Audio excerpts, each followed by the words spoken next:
Hey, aujourd'hui on va parler d'un sujet hyper important. Un truc qu'on pense tous comprendre mais on n'applique pas toujours bien. C'est le consentement.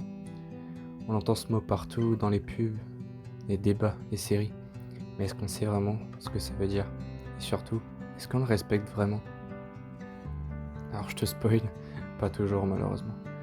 Dans cette vidéo, on va tout poser à plat. On va voir ce que c'est vraiment. On va parler de situations concrètes, de lois, de prévention, et même de stars qui ont été accusées. Le but, c'est pas de juger, c'est de comprendre, sensibiliser, et donc faire avancer les choses. Le consentement, c'est pas juste dire oui ou non. C'est pas elle a pas dit non, donc c'est bon. Non, c'est non. Le vrai consentement, c'est clair. On sait que l'autre est d'accord, libre. Il n'y a pas de pression, pas de peur, pas de chantage. Éclairé. La personne est consciente, sobre et elle comprend ce qui se passe. Mais également réversible. Tu peux changer d'avis à n'importe quel moment. Et surtout, le consentement, c'est pas automatique. Être en couple, avoir déjà couché ensemble, être nu, ça veut rien dire si l'autre dit non. Il y a plein de moments où les gens se plantent, sans forcément le vouloir. T'es en soirée, la personne est complètement bourrée, elle dit oui, mais elle tient plus debout. Bah non, ça compte pas. C'est ma copine, c'est normal qu'elle veuille. Bah non, elle peut dire non, même dans un couple. Allez, sois pas relou, fais un effort. Ça c'est de la pression, et ça tue le consentement. Et à l'inverse, demander, écouter, respecter, c'est pas un tue-amour. C'est la base d'un moment sain, safe, agréable pour tout le monde. Tu peux demander, ça te dit? T'as envie? C'est ok pour toi? Et si la réponse est un vrai oui, avec le sourire, avec confiance, là c'est bon. Mais je vais d'abord te faire un petit rappel juridique, parce que c'est aussi important. S'il n'y a pas de consentement, c'est une agression sexuelle. S'il y a pénétration, c'est un viol. Si la personne a moins de 15 ans, elle ne peut pas légalement consentir à un acte sexuel avec un adulte, même si elle dit oui. La loi protège les mineurs. Quelques chiffres importants pour te frapper. En France, une femme sur 6 a déjà été victime de viol ou de tentative. 91% des victimes sont des femmes, et dans 80% des cas, l'agresseur est quelqu'un que la victime connaît. C'est pas le cliché du type dans la rue, c'est souvent un mec normal, un pote, un mec en soirée, un collègue, un ex, un amour. Et maintenant, parlons des stars. Pas pour le buzz, mais parce que ça montre que personne n'est au-dessus des règles, que le consentement, c'est pour tout le monde. Alors d'abord, nous avons Harvey Weinstein, le gars le plus puissant d'Hollywood à une époque. Il a produit des films cultes, bossé avec les plus grands. Mais pendant des années, il a abusé de dizaines de femmes.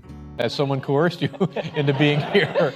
Do you count Harvey Weinstein as a coercer? I do all my movies for Harvey Weinstein. That's Miramax for all of you. Yeah. And I'm lucky to do them there, but he will coerce you to do it. Please, I don't want to do something I don't want to. I don't feel comfortable. I mean, don't have a fight with me on the It's not phone. nice. Please, I'm not going to do anything. I swear, my children. Please come in. On everything. I'm a famous guy. I'm feeling very uncomfortable right Please now. come in now.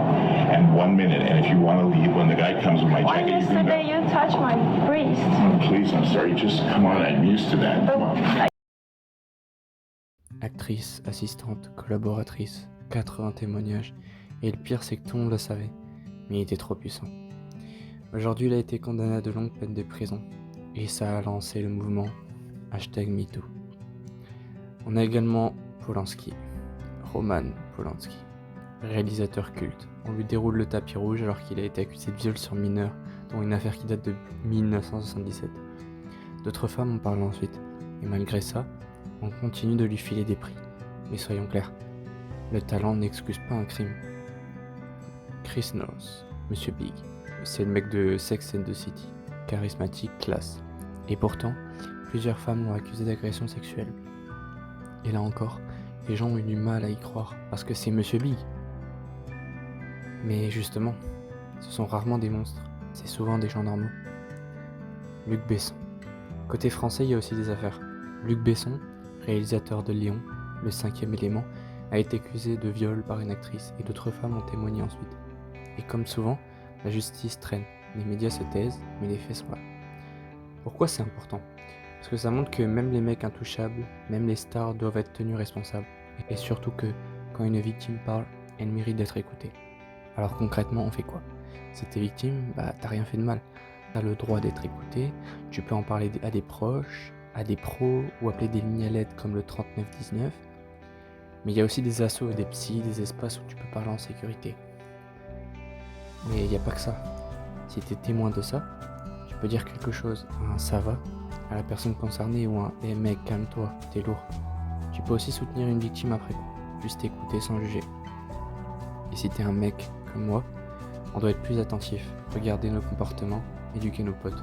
On peut pas juste dire je suis pas comme ça et rien faire.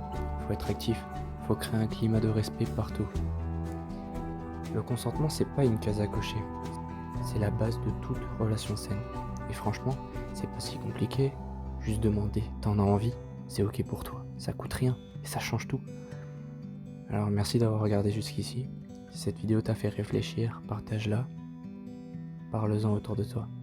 Parce que c'est comme ça qu'on fait bouger les choses. Prenez soin de vous et des autres.